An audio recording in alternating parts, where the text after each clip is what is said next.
What's up guys, Chris Clemons, aka Clemonade here. Today I'm going to talk about putting. I'm going to give you 5 tips so you can become a better putter.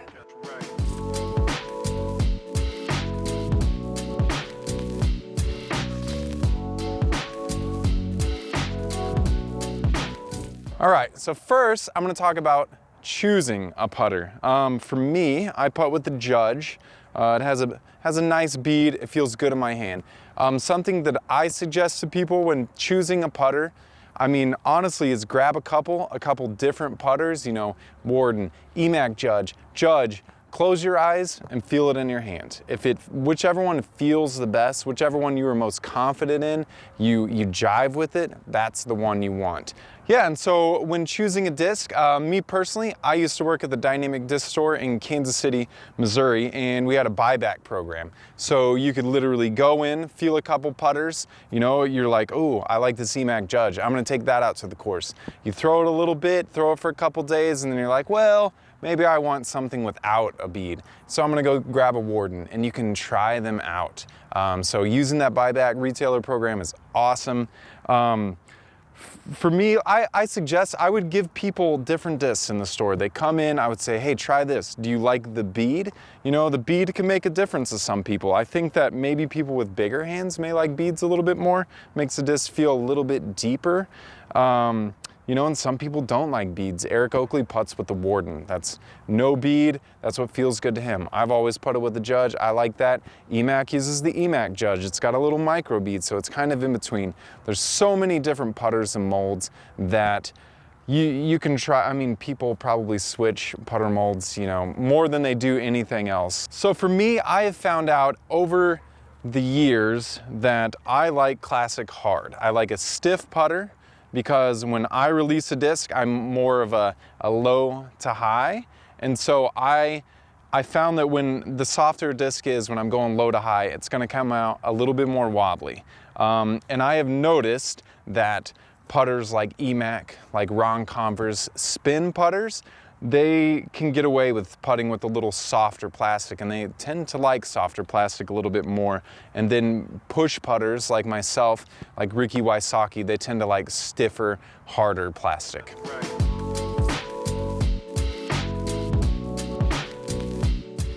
So now I'm going to talk about grip.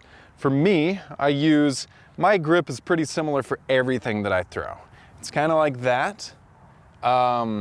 You know, when I'm actually throwing the putter, I kind of put my finger on the bottom of the flight plate there, so I get a little bit better like grip on it so it doesn't slip out of my hand. I know at least Macbeth used to kind of have his fingers splayed across the bottom.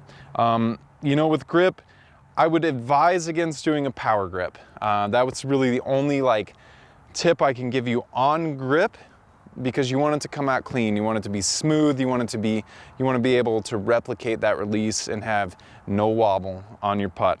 But I mean, mess around with different grips. I'm constantly fiddling around trying to figure out what works the best for me.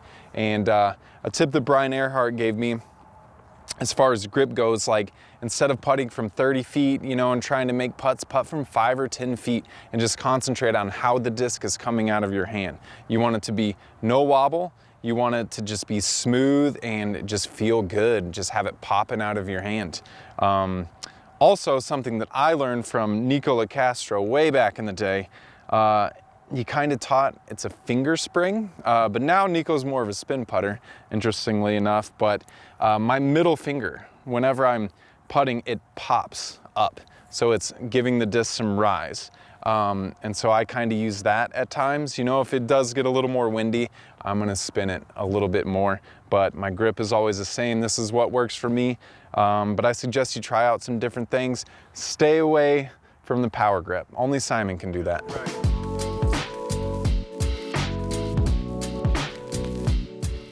So tip number 3, we're gonna talk about practice.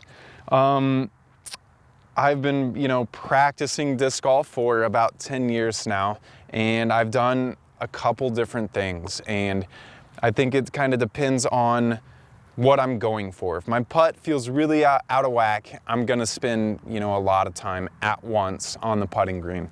But something that I found works for me is, You know, if you do have an off day, say it's a Saturday and you're not at work or whatever, and if you putt, like every hour, go out for 10 or 15 minutes and putt throughout the day. So in total, you're, you know, putting for 2 hours or so, but you're never putting longer than 10 or 15 minutes. So you're staying fresh. I found out that really helps me because it kind of replicates a tournament. You know, in a tournament, sometimes you can go 45 minutes without actually having to putt because you might throw a couple up shots that are really close to the basket or have a couple, you know, little tap-ins. But then you get to that 25-footer and you haven't putted in an hour and you're like, oh man, what do I do? Like, this is crazy. But when you practice, if you kind of split up your practice, you throw a couple up shots, then go putt for 10 minutes, throw a couple holes, then go putt. Instead of putting for 2 hours straight, I find it to be more beneficial. Also, I have a couple different putting games that I do. You know, sometimes you can go out and just putt. But making little games, you know, you put a couple minis down and you move around the circle, and every time you make all 3 of your putters, if you have 3, you can have 5, you can have 10. You flip your mini over and then you go to the next one. And when you get to a flipped mini, then you have to do a straddle putt or a knee putt if you already are a straddle putter. And you just go around. And when you make the flipped mini, then you move it back 5 feet and you just see how far you can go. And it kind of replicates that tournament feel. So when you get out to 20, 25 feet and the wind's blowing a little bit, you're gonna feel some pressure. You're like, man, if I make this, I get to move on to the next one. So it kind of replicates that. Also, when you are practice putting, practice with intention. Do your full routine when you step up, however you feel for a tournament. You know, whatever you do in a tournament, if you step up and you know, take a couple deep breaths and you spin the disc on your finger, whatever you do, try to do that when you're practice putting. That'll promote, you know, good feel, good memory. And honestly, a lot of the time when I'm putting, you know, if I'm putting on hole 18 at Winthrop, I'll just imagine I'm in my backyard putting. I'll just try to take myself, you know, away from the situation and just concentrate on how I felt when I was putting in my yard. And it seems to help me and it makes me feel relaxed. And so those are kind of little things that you can work on, but always practice with intention. And if your putt is feeling pretty good, I would not practice, you know, just solely putting for longer than 30 minutes at a time. Right.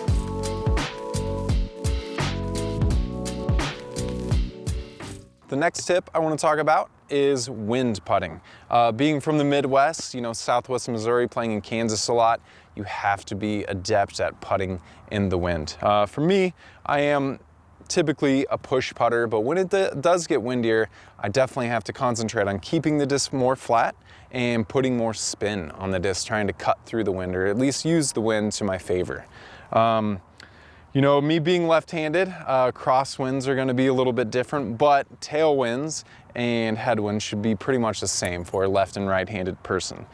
Typically, if it's a headwind putt, I'm going to aim a little bit lower. And I'm going to make sure that I keep my disc pretty flat or even a little nose up.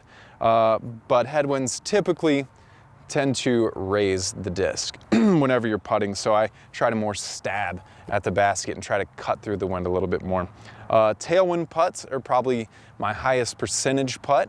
I like putting with tailwind, so on a windy day, I will definitely try to throw my drive on the green so that I have a tailwind putt.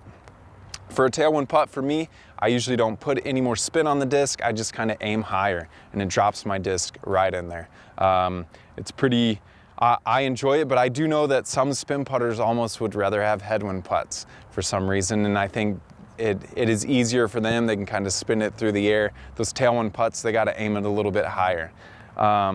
As far as crosswind goes, so if you're a right-handed person and you are putting in a left to right crosswind, the wind is pushing left to right, typically I would suggest you either keep the disc pretty flat and spin it, or you put a little hyzer on it so the wind can hit you down a little bit. You probably don't want to put any ante on your putt, but you just kind of got to mess around and see what works for you. You know, and if it's the opposite of that, I would say the hardest putt for me is if it's coming left to right. So for a righty, if the wind's coming right to left, if you do put a little hyzer on it, it's gonna get taken way far away. But on the other hand, if you throw it pretty flat or even a little bit of ante, sometimes it drops. So that's a very touchy putt, and it just comes down to practice and learning your putting style. But ultimately, you just gotta be confident. You wanna put a little bit more spin on your putt whenever there's a lot of wind, and try to throw your drives into the green to where you're gonna have tailwind putts, or if you like headwind putts or left to right winds, you wanna be thinking about that. But yeah, ultimately, you know, sometimes there's no shame in laying up from 35 feet if there's a lot of wind. You know, I do that. I'll turn the putter upside down and Scooby it, basically. And that seems to work for me at times.